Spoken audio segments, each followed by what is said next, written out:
and there's a little bit of a delay.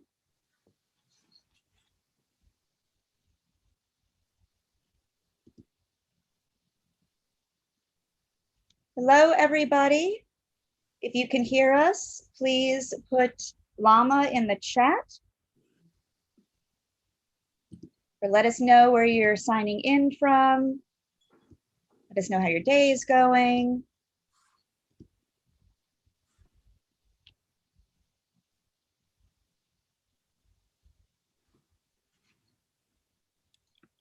We have a hello. Excellent. We'll just wait for a couple more people to sign in. We got people from Canada, Eastern Pennsylvania. All right, it looks like we are live. And hello, everybody. My name is Kitty, and I will be your host for today's Etcher Live demo. We are here with Hannah Podbury, who will be showing us how to do some detail work in gouache. And before we get started, just a little reminder that our demos are not step-by-step tutorials. That is saved for the mini workshop, but this demo is an opportunity to see Hannah showcase her process. However, you are more than welcome to follow along if you wish. And please do share this link to this live demo with your artist friends so they can join us, whether today or later, to watch the recording. And we do these free live demos just about every day. So please subscribe to our channel and turn on notifications to stay up to date and to be alerted when we go live. And our next demo is actually tonight, 7 p.m. Eastern, with Bianca Reala, who will show you how to confidently paint people in watercolor. So I will now turn everything over to Hannah, who will tell us a little bit about herself and what we're going to do today. Hello, sorry, that was my cat getting right in the way. As soon as we were introduced, just in case, she just came running in from outside and went straight up here. Oh. Any sort of like meowing in the background, that's her being really annoying. Yes, so hi, I'm Hannah. I don't know if you know any of my work already. I started painting with gouache back in last year, 2020. Basically found myself in the lockdown being really bored and thought I'd start picking up a paintbrush because I had nothing else to do. Started teaching myself gouache, and then yeah, here I am a year later doing this. This is my first ever live sort of demo, so hopefully it'll go okay. I thought I'd start with something that I really like painting, and that is these sort of really rich green botanicals. I like layering a lot of gouache as well, and kind of using very simple structures to kind of use a lot of detail within that as well. So that is what we're going to be working on today, and I thought I'd teach you how to draw some sort of raindrops as well. I know I've had a few questions about that in the past, and they're actually a lot more simple than we think. But this is some of my past work that I did. So I usually work in very tiny sketchbook form, so I stick to these little teeny weeny sketchbooks. Kind of makes learning gouache a lot easier. It's a lot less daunting when you're painting very small. Obviously today we're painting a bit bigger. Sorry, I have a cough as well, just ignore that. Yes, this is some of the past work that I've done. Mostly studies of nature, lots of green. A lot of them are inspired by the places around me. So whether that's like local gardens that I go and visit, or my own garden. Sometimes I work from photography that I've taken a few years ago, such as this one. This is an old orangery in my local area. And occasionally I'll work from like film studies as well, which is really fun. That's one of my favorite ones that you've done. This one was really fun, and I wasn't really, it was one of those days, you know, when you don't know what to paint, and I was feeling a bit uninspired. So I thought, oh, you know what, a Ghibli study is always something really fun. So yeah, that was really good. Yeah, so this is yeah, what we're going to be doing today. I'll have to remember how I did it.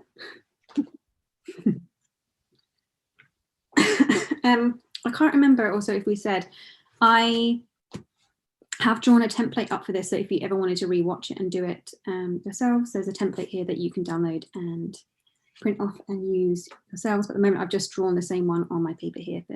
And everyone, I'm going to go ahead and put that link into the chat. If you haven't already downloaded the reference image. Okay, so that's in the chat right now. And by the way, if you have any questions, please do put them in all capital letters in the chat so I can see it more easily. If the question is relevant to what Hannah's doing at the moment, I will ask her at that time. If not, I'll be saving it until the end when we have our question and answer session. And actually, Hannah, we have a question right away. What is the size of that little sketchbook? It's technically what I'd call an A, or what's smaller than A2? No, that's A6 or an A7? A6, I think. So A5 is that, and then yeah, A6. Yeah. Okay, thank you.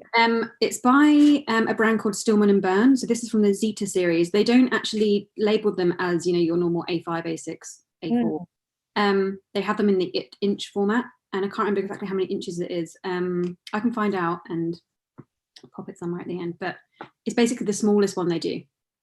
Great. It's adorable. And you know, there's actually a question in the chat that I was wondering about as well. I love that you paint all the way to the edges. It really has a lot of impact. But how do you work edge to the edges and not make a mess on the other pages? Well, occasionally I do. I mean, you can see sort of the closed book there, that it kind of goes over the edges. But I think because these sketchbooks, I think there are 280 GSM, so they're very thick paper. So even when I'm flicking my paintbrush off the edge there, it doesn't really seem to impact the other side. Yeah, the only thing that I do notice is that occasionally you'll get a bit of, once you've closed it and left it for a few months, you might get a bit of paint rubbing off on each side, but the sketchbook, it's allowed to be a little bit messy, right? Exactly. Yeah. Okay, so shall I talk materials that we're going to be using today? So because I focus on gouache, obviously everything is going to be in gouache today. So I've got my general ivory, black and white. Is that Winsor Newton? Yes, Winsor & Newton, yeah. I usually always use Winsor & Newton, but occasionally I'll sneak in a few other brands. So we're going to be using one, is it Arteza? I can never pronounce them. I've heard it pronounced like 4 different ways. I'm not sure. Yeah, I mean, I don't know. I sort of make it up as I go along, but Arteza, I think, is the brand name. And we're going to be using that one in lime green. You can mix your own green, like really bright, vibrant greens if you want, but I tend to find it easier if I'm working on a piece quite quickly to use pre-mixed shades. Another Winsor & Newton we're going to be using, this is oxide of chromium. I've run out of my olive, but it's a very good alternative to olive. It's slightly lighter, but it works just as well. A primary blue and a yellow ochre. I'm going to take another cough sweet. So I'm also going to be using a very basic travel size palette. Any palette I think would really do. 2 brushes. Oh, sorry. Hey, Hannah, was that plastic or was that glass? Plastic, this one, yeah. It comes in like a little case, and this one you can just pull out. Really useful for when you're on the go, and it's really travel sized as well. I have a big ceramic one that I love, but it's just not very practical for when you're like moving around. 2 different paint brushes. I've got their general round tapered brush. One is a size 5 and one's a size 3. They're both by Pro Art. They're quite good and affordable. I always tend to use those. And then we also have 2 jars for water. This one I'm going to be using just to clean my brushes. And then this little one I'm going to be using to actually water down my gouache. Bit of paper for spillages or wiping excess water off your brush. And what kind of paper are you using today? Yes, the most important thing. I'm using, it's a brand called Grumbacher. I'll show you the front cover in case you want to look it up. It's a watercolor pad. It's, I think, 300 GSM, so it's super thick. It's really textured. Show you the thickness of the paper. Almost like thin card, really beautiful. So that's what I'm going to be using today. I tend to use thicker paper because I like to use a lot of water and a lot of thick paint. So we need something that's going to soak all of that up. Just so everybody knows, we are actually partnering with Chart Pack for the end of the summer. So you can enjoy 40% off on art materials when you use the code EtcherSummer21 on the Chart Pack store webpage. And also through September 1st, you'll get free shipping for orders over $100. So I'm going to put that link into the chat right now. Easy. Okay, I'm just going to go straight in and just start mixing up my first shade, I think. So I tend to start painting dark to light with gouache, because you can layer colors differently. It behaves very differently to watercolor. I don't use watercolor all that often, but with gouache you can layer colors onto each other a bit like acrylic. And the only difference is that they are reactivated with water, layer upon layer, which I quite like because it gives you this sort of really beautiful blended effect. So I'm going to be starting dark to light. So let's grab the shades I'm using. I'm going to grab my olive green alternative, so the oxide of chromium, and some blue.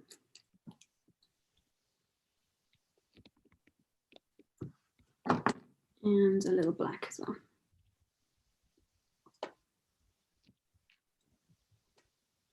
Okay. I don't really know how other artists do it. I use black a lot to kind of darken my shades. I don't know whether that's sort of the usually done thing. Some people like to use sort of darker shades of blue to make their greens darker, but I tend to just like using black. So I don't know if you can see this shade very well. Going mostly green and adding very small amounts of blue in there as well. And then lastly, I'm going to use a really teeny amount of black.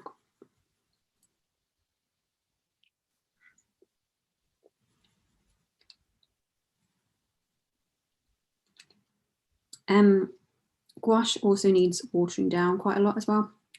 It's really hard to kind of describe the texture of gouache when you know that the consistency is right. I like to think of it as like a sort of watery, buttery icing. It is very hard. I think you'll know once you've played with it a little bit what sort of consistency you like. But basically you don't want it to be too thick because then it will crack on the paper. But you don't want it to be too thin. Otherwise you just won't get that beautiful vibrancy. Let's stick that there. Okay. So I'm going to start with the darker layers, and I'm going to move straight into these little sections in between the veins of the leaf. Right up to the middle.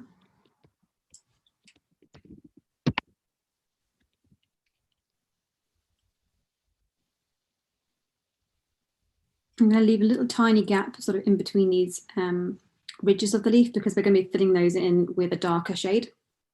I don't know if you can actually see that I'm leaving gaps at the moment, but I'm just going to leave very slight gaps just so I know when I come to do those lines where my original lines were. It's quite easy when because gouache is so not translucent. What's the opposite of translucent? Opaque. Opaque, yes. It's so opaque that you end up painting over all of your original pencil lines. So sometimes if you know you want to kind of go back and go over something, it's good to sort of leave a little bit of negative space.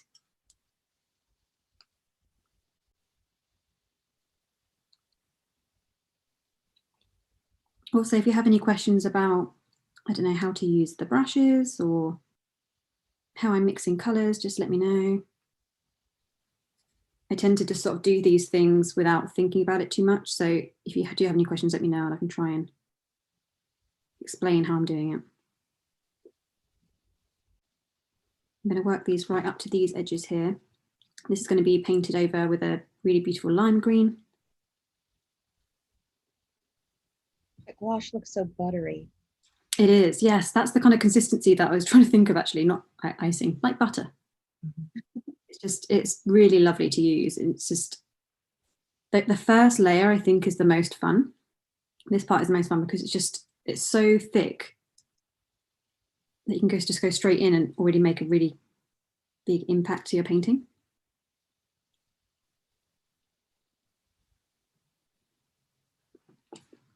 So that would be my first sort of base layer there.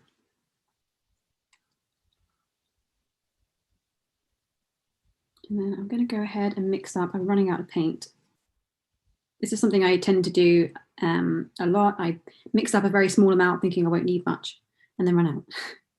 So I have to try and mix up the same shade again, which is quite tricky, I find. But I think that just adds to the painting where you haven't got quite the same shade.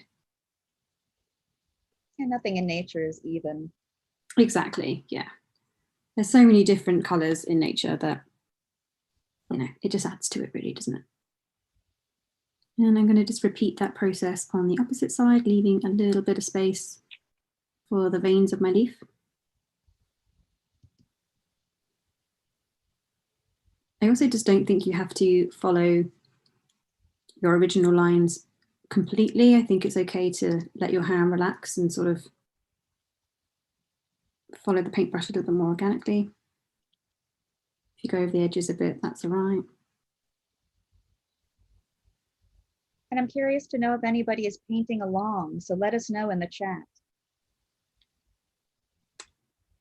Oh yes, and if I'm going too fast on anything, that just let me know if you are painting along, and I can slow a bit down and explain how I've done it. Where are we now?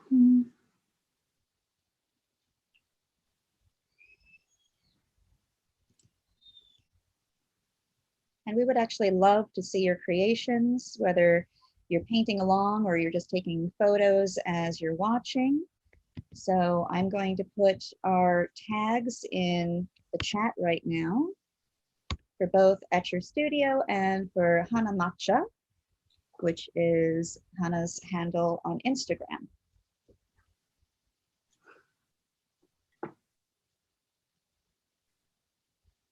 The great thing about gouache as well, I find, is that you can make a mistake and paint straight over it. So I wouldn't worry about being precious either at this stage.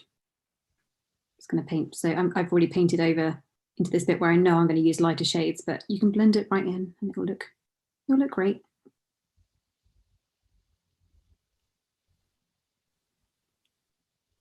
I also don't think there's like really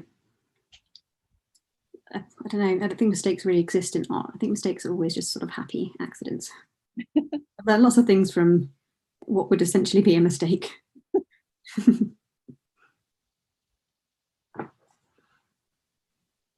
then the last little bit down here.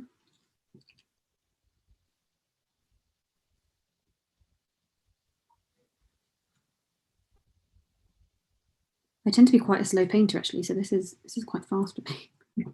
I am generally a very slow painter.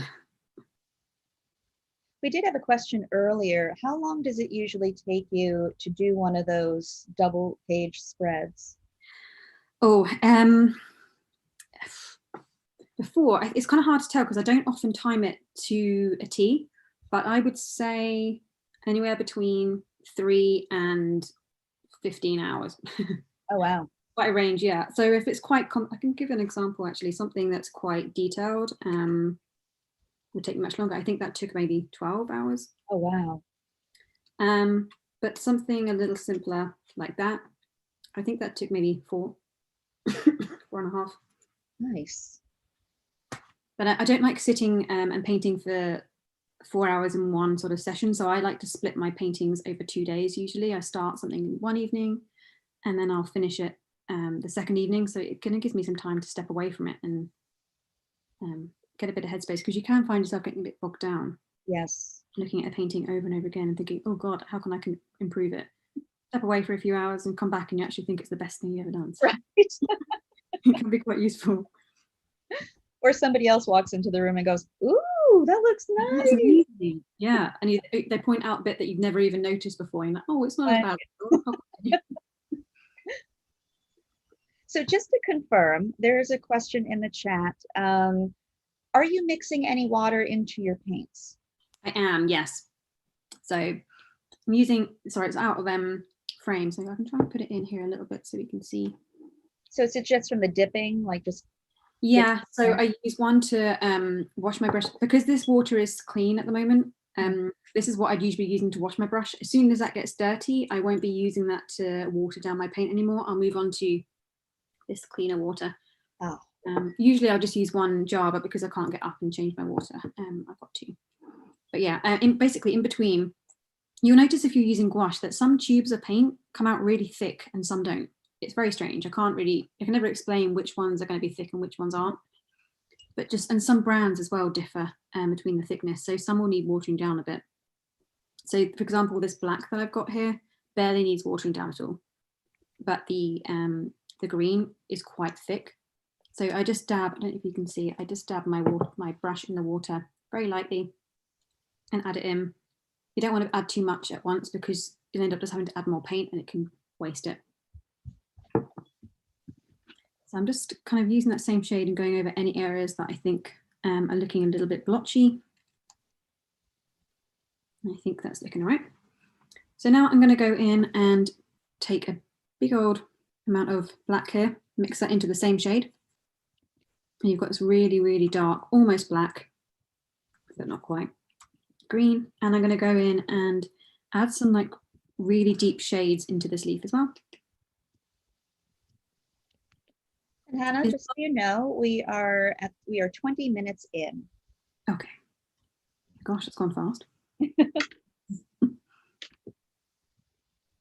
I'm going to use that same shade to paint over those negative space that I've left where the veins of the leaf will be.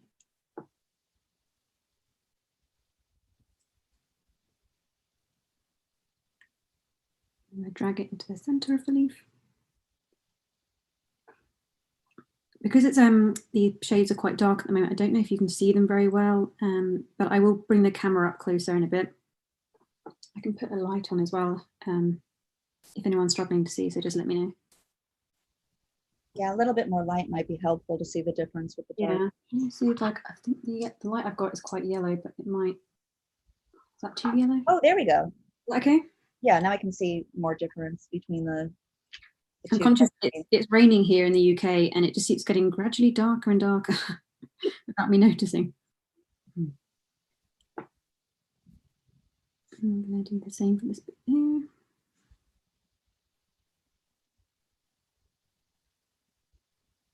Start adding that detail into the center of the leaf. So I use my paintbrush kind of like I would be using a sketching pencil. I just do little tiny fine brush strokes until I know exactly where I want that line to be. It makes me feel a bit more confident than going in and doing a really big harsh line at once. And drag that out there.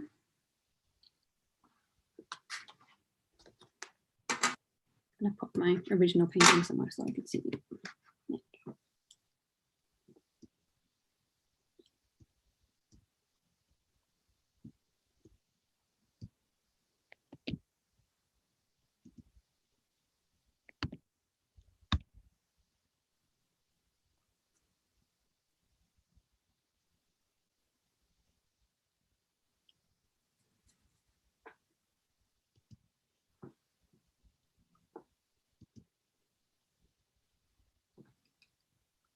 You might find that your gouache starts to dry out a little bit, and you can just reactivate that with the same water palette that you're using.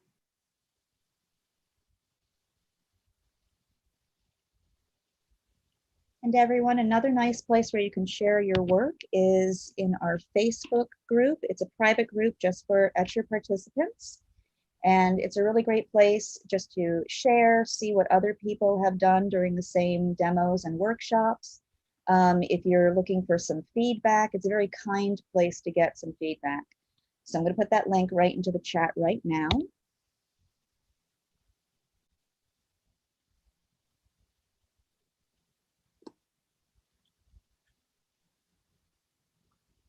So because I'm noticing areas where I want to add more of that same deep green, I'm just going to add up, mix up another shade of that same green that you use at the bottom. And the good thing about gouache is that you can paint into that wet shade that you've just used and really blend it in.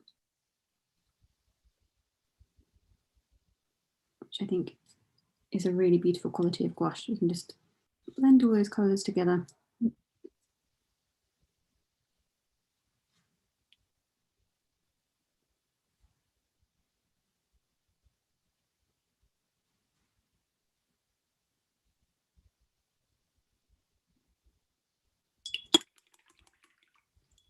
If you're painting along, please let us know how you're doing in the chat. And if you have any questions about what Hannah's doing, just let us know.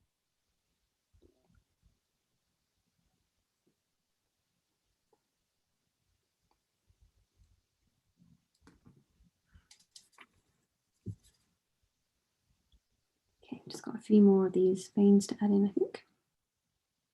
One down here. So Hannah, there's a question in the chat about gouache. She says she made a mistake squeezing out all my gouache paint into my half pan palettes. I saw on another demo that you're not supposed to do that. By all of your gouache, do you mean all the gouache in the tube? I am guessing so, but let's see. I'm going to ask her to confirm that.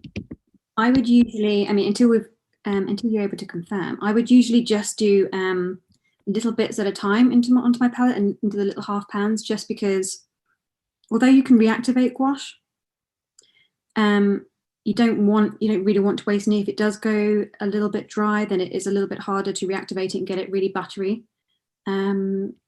So if possible, I would keep them in the tubes and then just use them as I'm doing here, and just using really tiny amounts. That's what I would do anyway. But I don't know. I mean, other artists might use them in that same way. I haven't heard of anyone doing that yet, but you may not be the only one. But that is the joy of gouache, is that you can reactivate it, so it's not going to waste. It's not like acrylic. If you put all the acrylic paint in the tube onto your palette, within an hour it'll be dried up and unusable. So that is the beauty of gouache, that you can still use it. I'm just going to again go over any areas that I think I've missed. And then the next stage, sorry, another cough sweet, will be to grab my lime green, and I'm going to work into the outside of this leaf here. So I'm going to pop a little bit here. We don't want it to be totally vibrant, because we want it to look as natural as possible. So I'm going to take my lime green and a little tiny bit of the olive green, again watering it down as we go.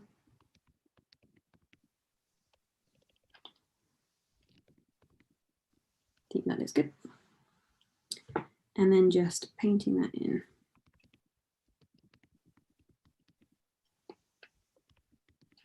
Because this is a lighter shade, you might find that you need to add more layers of this colour. You'll see that it's a little less opaque than the dark shadows that we added. So you can still see some of the pencil lines. So that's okay. You can just add more layers once it's sort of dried.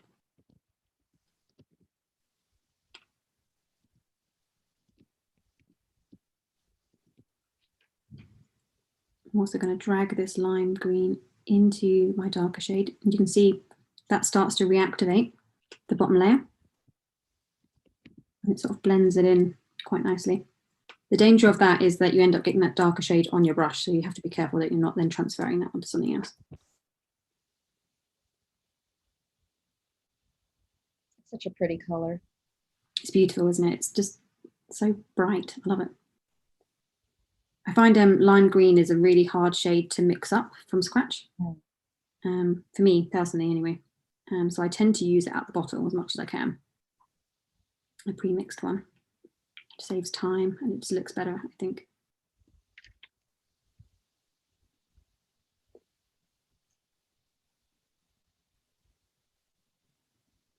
And Hannah, can you tell us a little bit about your mini workshop and what we'll be working on then?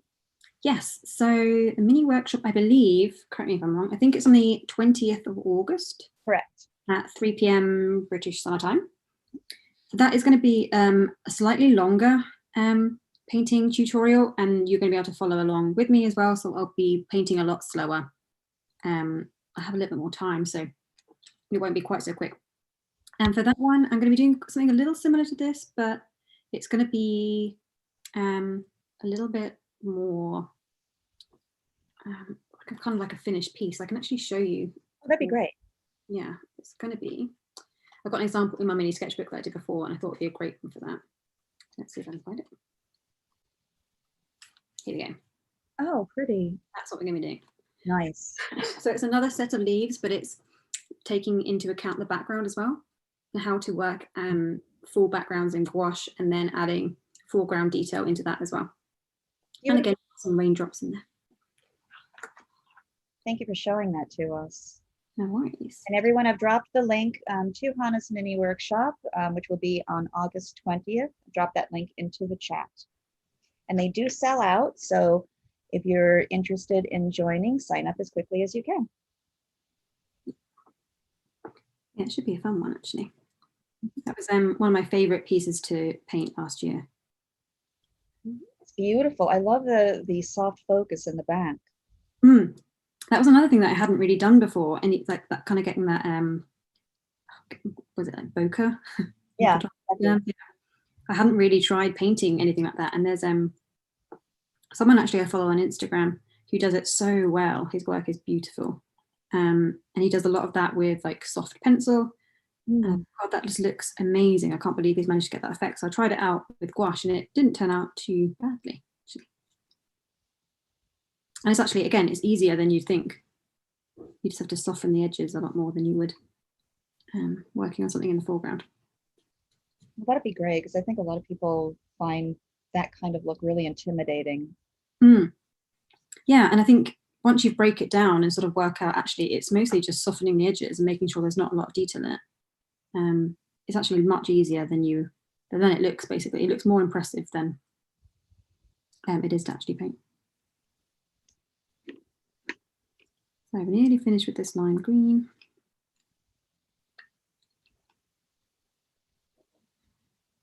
I'm just going to really blend that into here.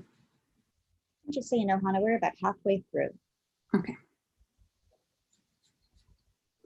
I'm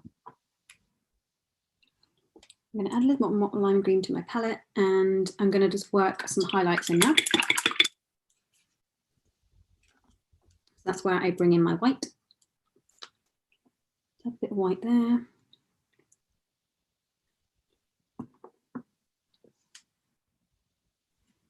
A little bit more lime green and add a little bit of white. I tend to, in the same way that I use black, add white very gradually until you get the shade that you want. And then I'm just going to start working in some highlights into those lime greens. You can sort of add them where you think either the light would be hitting or just where you want to get a little bit of movement. I think the leaf looks like it's dipping here in my reference photo, so I'm just going to add some there.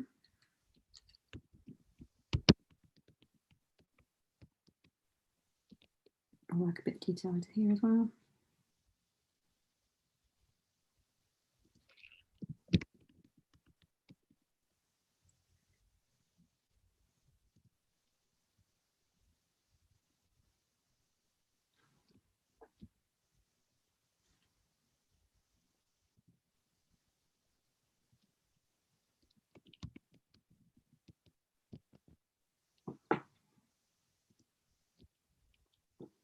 If you have more time, you can kind of wait for these layers to dry. That's another really good thing with gouache, is that it's great that it reactivates, but it can be a bit annoying if you haven't allowed the layers to dry. You can find it goes a little bit murky. So over here, I don't know if you can see, I really want that to be vibrant, but I think I'd have to wait for that to dry for about 5–10 minutes. So you may not have time to do that as I'd like to, but we'll see. Do you ever use a blow dryer with your gouache? I haven't, no, but I mean, I should really. Much quicker. I just end up sitting there waiting, but I tend to paint actually just sat in front of the TV. Sounds very lazy. Which is why, well, probably one of the reasons why my paintings take so long is that I just keep getting distracted by whatever I'm watching. So actually waiting for my layers to dry isn't too bad, because I just sort of tune out for a couple of minutes, and then by the time I remember that I'm painting, I'm like, oh, it's dry. So what I'm doing here in the chat. One, do you always start with a clean palette? Yeah, usually, yeah. I think I usually do, unless I've been a bit lazy and haven't bothered to clean it. I will, just because, unless I've got my big double-sided palette, if I've just used one side, I'll obviously use the other clean side.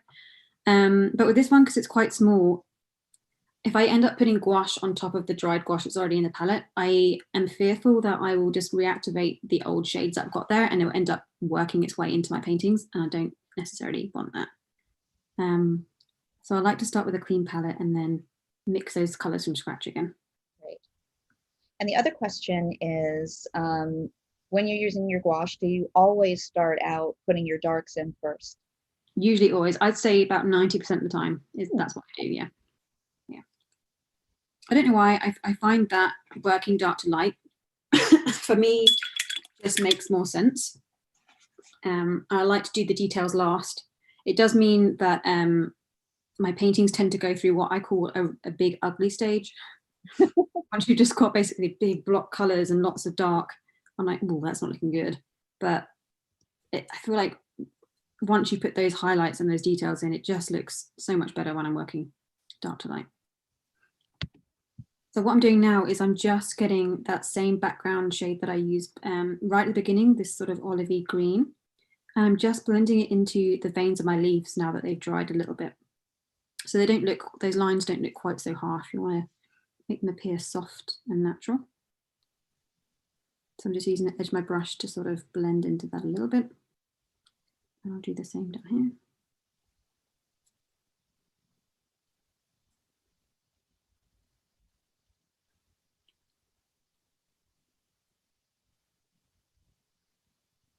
There we go. And then before we get onto the raindrops, one thing I also want to do is just add a little bit of highlight. So this leaf would probably usually have some sunlight hitting those ridges of the veins. So we're going to take the olive green, add a little bit of white into that, maybe a little blue.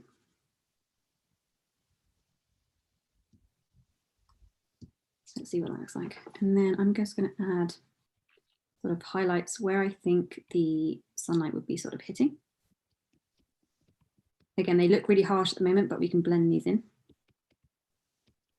In fact, I'll start blending them in now. I'm going to take that same color that I used for the background, and I'm just going to work it in to those highlights, just to mute them a little bit.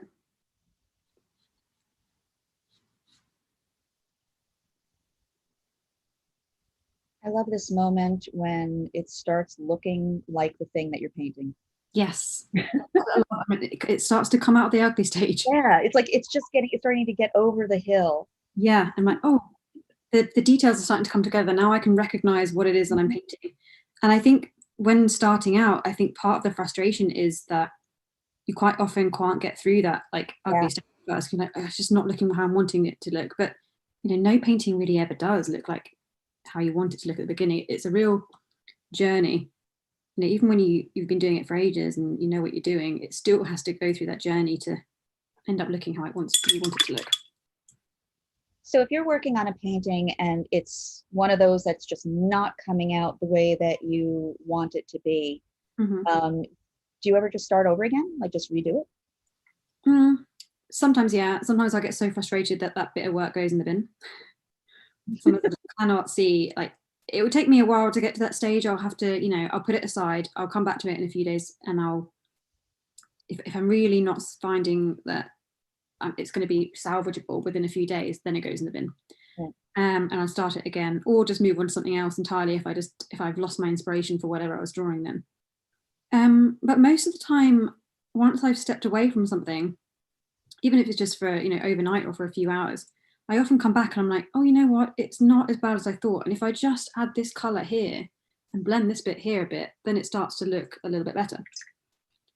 So I don't often give up with my paintings. I'll often try and power through. I mean, it is tricky, especially if you want to get something done quite fast. I think if you've got a couple of hours and you want to get something out, like done, you want it to be finished, I think I would find that quite tricky, I think. Which is why I like to paint over a couple of days. So here I'm just using the really dark sort of green and black mix that we use just to work back into those the veins of the leaves a little bit, just so we can make them a little prominent, especially through the center, just very lightly. Now I'm going to move on to drawing some raindrops. So I don't know if you can see the original. Oh yeah, sorry, Karen. I was just going to ask you a question before you start with that. We have a question in the chat. What is the difference between designer's gouache and other gouache? Oh, I don't know actually. I think it might be a brand thing. I think, does Winsor & Newton's tubes say designer gouache on them? Let me see. Yeah, so the white says designer gouache, and so does the normal one. I think that's their brand name. I think it might be the name of their gouache. Yeah, because I've used many different types of gouache and many different brands. And to be honest, I don't see much difference. I just prefer using Winsor & Newton because I like their color ranges. I like the texture of the gouache. But I also love, I think it's the Himi jelly, the little tiny tubes. I love little tiny tubs. I love those. They're so cute. But I just love using those as well. They're a lot thicker. And I find them less travel friendly. So I don't use them as often as I do the tubes of like the mini tubes of gouache. But yeah, as far as I'm aware, there's not much difference between designer gouache and regular gouache. Okay, thank you. In fact, I started out using a mixture of acrylic, like normal acrylic paint and gouache. I just mixed them together because I was in the middle of lockdown and we didn't have any shops open. So I just used whatever I had in the house, and that just happened to work okay, actually. So you can really start with anything. I'm sorry, go ahead. I'm just saying I've swapped my brushes around. I've got the size 3, which is the slightly smaller brush here. And I'm mixing together some lime and a little bit of white. And I'm going to start doing the raindrops. I'm just going to show you the raindrops, how they look on the final piece. So the lighter ones, I've rimmed the edge with a lighter shade of green. And the dark ones, I don't know if you can see, they're running darker. So I'll show you how I did that as well. Start with one up here. I think it needs to be a little darker than that. Let's go put a little bit of that black in there. Good thing about raindrops is that because they're raindrops, they're not perfect circles. So you can really just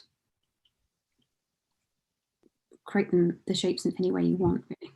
Just let your brush move. At the moment, I'm just drawing the outlines. I'm going to pop one here.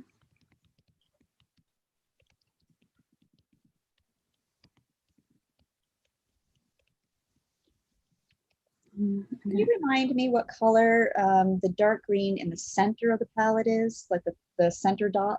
This one? One up. That one. One over to the left. That one right there. Oh, that is that's actually my primary blue, but it's gotten so green. Oh, okay. That tends to be me not washing my brush properly in between mixing colors. It all just becomes like a homogeneous mix of green by the end. You can kind of see some blue in there somewhere. Thank you.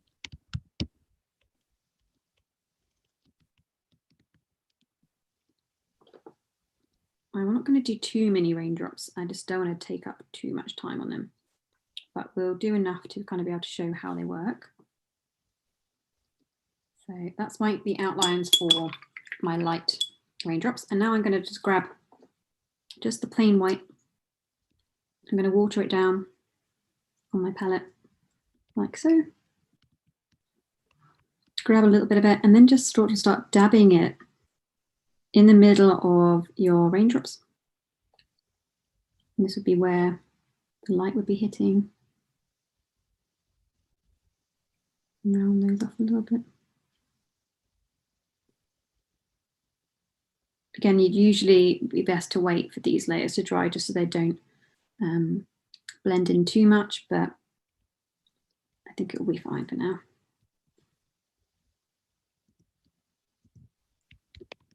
And then we're going to go down to this one here. You don't have to fill in the entire circle that we've drawn for the raindrops. You can just put a little bit of white around the edge of some. And that works really well. And then add a little bit.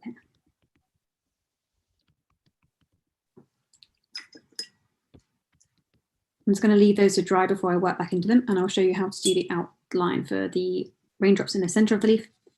So let's grab your dark green, add a little bit more black, a bit more green, and let's go with one here. So they would normally be sitting, I guess, where the ridges of your leaves would be. So let's start here. Do a bit of a semicircle there. Let's put some drops here.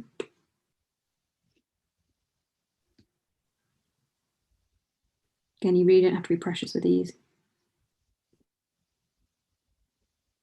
You can sort of make the sizing as varied as you like. So some can be really big, some can be teeny. This one here looks like it's sat over 2 ridges.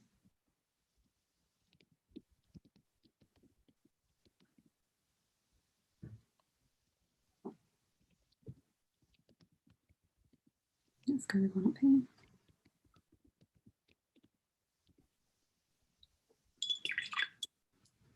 Okay, and then let's start filling that in.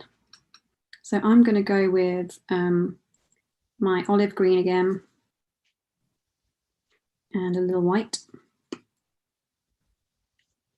And I'm just going to start adding a bit of colour into these raindrops.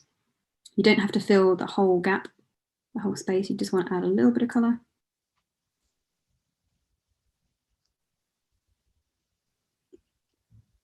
Add some here.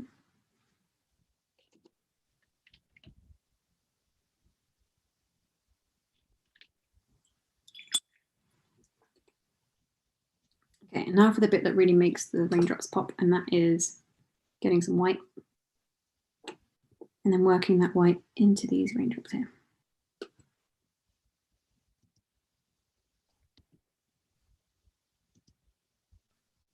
And Hannah, we have about 15 minutes left. That's fine.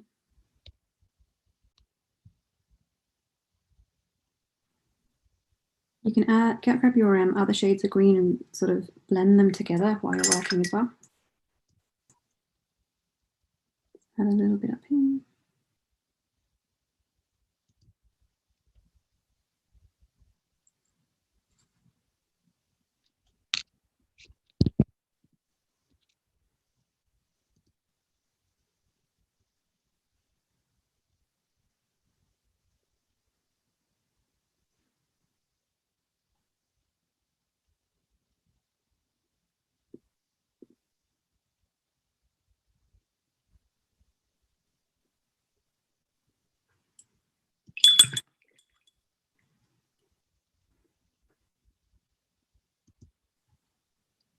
Oh, my cat has jumped on the table again, so I might try and force her way on camera. I don't know. Yeah, I should right onto the computer. Nope, go away.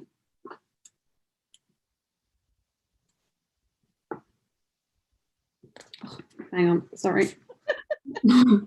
She's a nightmare. There we go. Jump down, please. Thank you.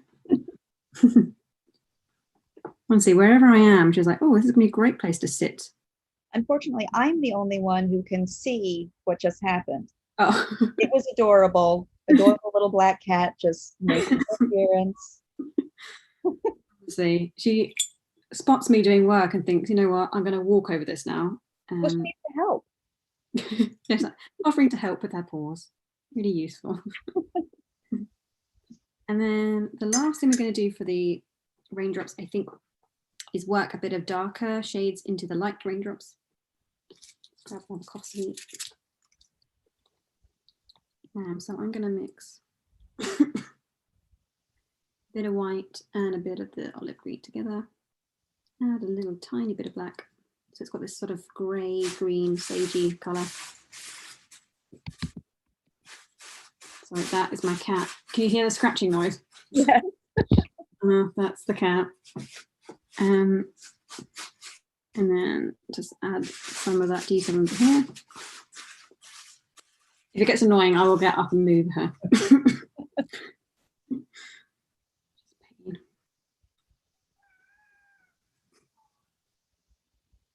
I'm just adding a little bit of dark into here. Oh, she's crying, which is good.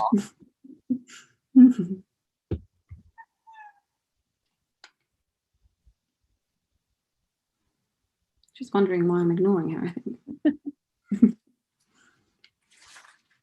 Well, she figures, you know, you're online, she should be too. Yeah, she's probably missing out on the action. She's like, oh, I'm alive. I want to be shown too. I'm going to grab this white and then add a little bit here as well. I'd say that was probably the main raindrops. You can go in as well, add like little tiny ones. She's still moving around back there. There's a comment in the chat saying, I know we're here for the painting, but I want to see the cat. If she jumps up again, I'll make sure I'll pop her under here. It's quite sweet, really. She does pick her timing, so.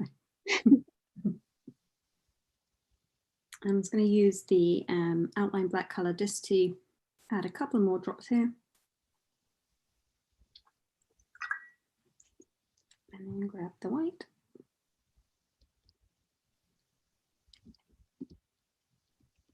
And again, you can make this as neat or as hurried as you want. For me, this is quite a quick piece. So normally I'd think I'd labor over this a little bit longer, but it's actually not looking too bad for quite quick brush strokes. But if you have a little bit more time, then you can wait for sort of the layers to dry a little bit more and add some more detail. And then I'm just going to grab the white and add a couple of dots along here as well. Put a little bit into the lime green. And then sort of use my imagination to work out where I think these droplets would also be sitting. So I think they'd be sitting over here where the leaf bends a little bit.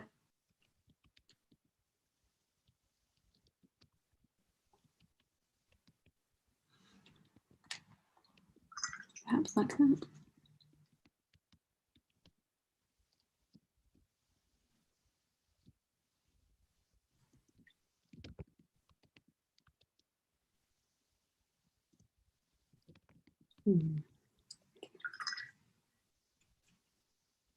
That's another thing with painting as well. You can probably keep going forever and it will never quite be finished. I find, unless I tell myself, no, it's definitely finished, I could carry on painting for hours and it will never be done. Now that this area is dry, I can start adding a little bit more colour to this, make it a little bit more vibrant.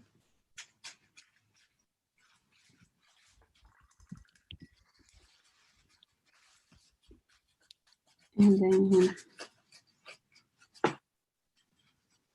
some more dark green and then extend your leaves out a little bit.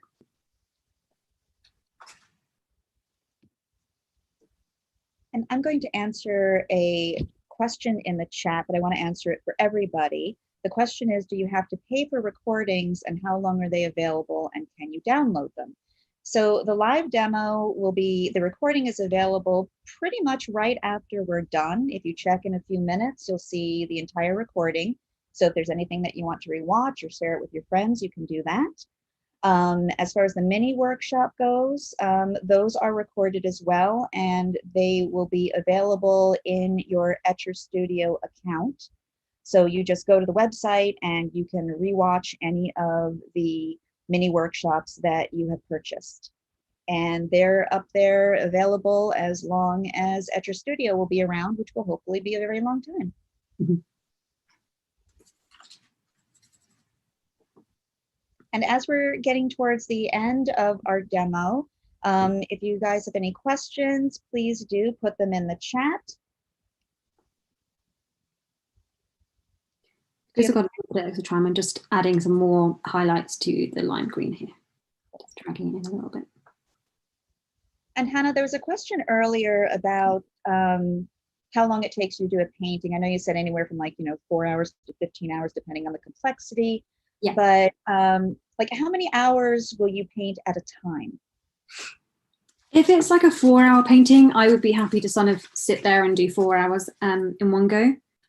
I think that's probably the most, just because I get a little bit restless. And also, I think if I look at my work for too long, it ends up not looking like what I want it to be. Can you hear my cat? Sorry, I think I might move her in a minute. She's going to keep being distracted. But she's making a lot of noise with a bit of tissue paper, which is not helpful. Yeah, so it can, I tend to get a little bit distracted, and I'd rather sort of step away from it for a while and then come back to it. So I'd say maybe 4 hours. I could sit there for 4 hours and do a piece. That'll probably be my maximum. Thank you.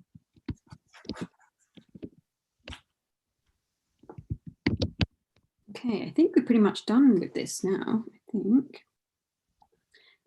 Ideally, what we'd do is wait for, there's a big raindrop here, which I'd love to work into more, but we'd probably have to wait for that to dry for about 10 minutes because there's quite a lot of layers in there. So what I would do usually is wait for that to dry, grab another sort of darker shade and sort of work into that white a little bit more. But if I move the sketch up to the camera a little bit more, you might be able to see a bit more detail. Oh, yeah. So you... Adding a little bit of blacker color around the water drops just adds a little bit more depth. Yeah, definitely.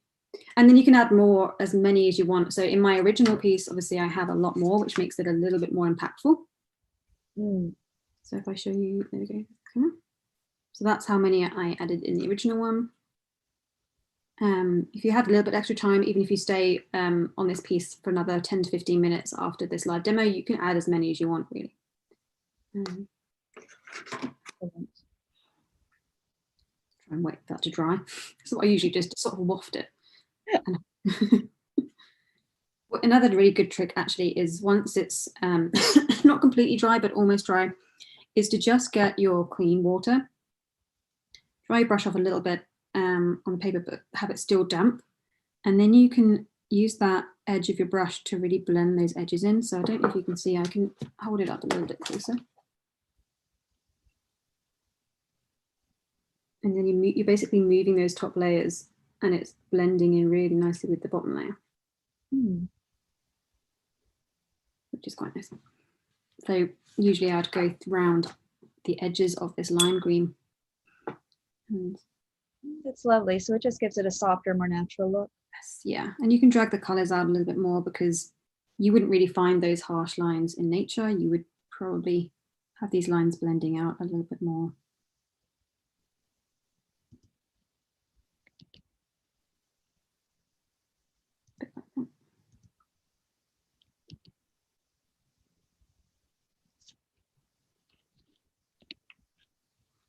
And once again, we would love to see what you painted, if you painted along today.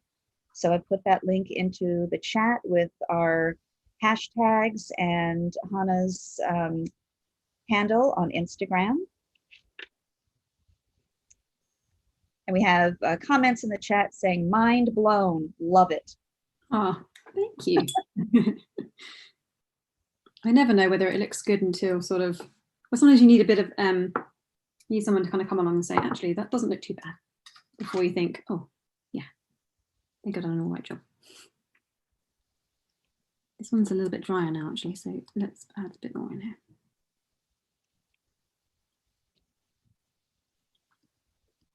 There we go. That's a bit more natural.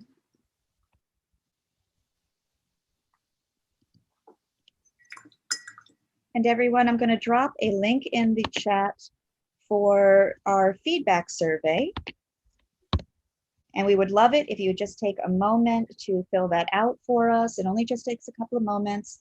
And it just lets us know how your experience was today, if you have any suggestions, or if you just want to give Hannah a shout out for what she's done today. And again, all of your answers are anonymous. This is what I mean about you being finished, but you can just continue forever. You just keep going. There we go. So we are just about out of time. If there are any last minute questions for Hannah, please put them in the chat now.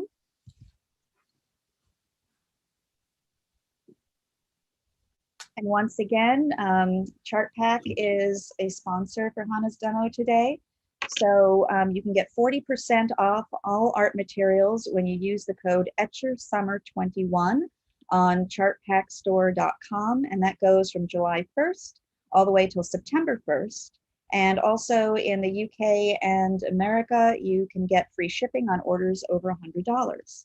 So I am putting that into the chat now as well, so you have the code. And one last time, I'm going to put in the link for Hannah's mini workshop.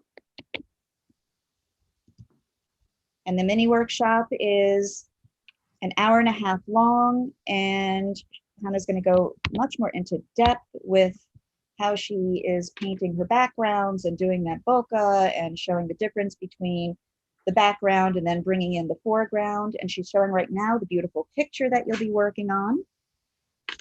So you can sign up for that. It is ready for registration.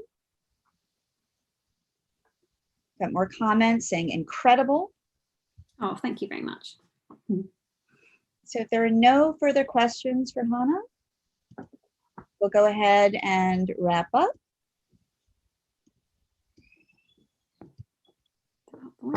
All right. Oh, we have a question. Does the paper surface matter for gouache? I would want to say no, as long as you've got something that's thick enough. If it's quite thin, you'll find that the water is just going to make that paper ripple. You'll get some bleeding through there. So you don't want sort of normal, I guess, stationery paper. You probably want something with a bit of weight. And for this one here, it's a much smoother surface that I've painted on. This is a very textured watercolor. So you'll find that the paint behaves very differently depending on the surface, but it's good on multiple different surfaces as long as it's thick. I would always say work on something that's maybe 180 GSM or higher. This is a 300 that we worked on today. Okay. I think this is a 250, 260, 200 and something. Excellent. Oh, and I have a question actually. Do you prefer hot press or cold press for your paper? Ooh, I usually go with cold press. I don't know why. I know most people prefer hot press. Yeah, I have both. I don't know whether this is hot press or cold press actually. I imagine hot press. Yeah, usually cold press. But I think maybe try both and see what you find, what you feel you prefer. Yeah. All right. Well, I think we are ready to wrap up. Thank you, Hannah, for being so generous with teaching us your techniques and for letting your cat say hello to us. Hi, cat. What's the cat's name? Woot. Well, her name's Tulip, but she's Woot now, apparently. That's Cats have so many names, don't they? Normally what I call her. And I learned a lot today. I hope everybody else did too. And you can follow Hannah on Instagram. And again, if you painted along, please post it to Instagram and tag Hannah. I'm sure she'd love to see what you've done. And we'd love to see you again at 7 o'clock tonight for a watercolor presentation on how to confidently paint people. And thank you everyone for spending your afternoon with us. And please enjoy the rest of your day. And until we see you again, make more art. Bye everybody.